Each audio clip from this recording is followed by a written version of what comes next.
waan gartay marka agshay arrimaha Soomaalida haddii aan kala hadlo Soomaaliya iyo waliba deegaanada kale ee Soomaalidu degan yihiin dadka aad bay u daawadaan aflaantaada oo loo turjumay luqadda afka Soomaaliga waxna dadka qaar ay ku yaqaanaan magaca Mr. Bond marka arintaasi maxaad ka ogtahay I didn't know anything about it to be honest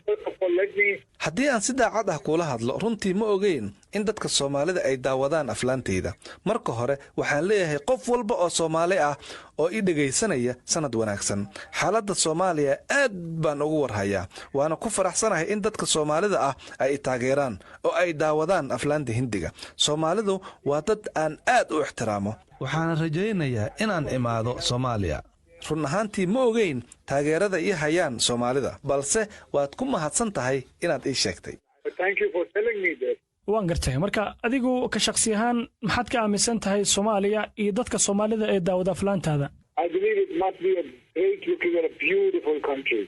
waxaan aaminsanahay in Soomaaliya ay tahay dal muuqaal wanaagsan oo qurux badan fadlan waxaan ka codsanayaa inaad ii soo dirto muuqaalo qurux badan oo ku saabsan Soomaaliya aad baan u jeclaan lahaa inaan arko sawirrada quruxda badan ee Soomaaliya waxaan barta Google ka daawanayay dhammaan sawirrada Soomaaliya ma malaysan kartid sida Soomaaliya u qurux badan tahay marka laga eego xeebaha waxa kaloon aad u xasuustaa in caasimaddu ay tahay Muqdisho dalkaasi waa dal aad u qurux badan If I remember it was Mogadishu the capital how beautiful is your country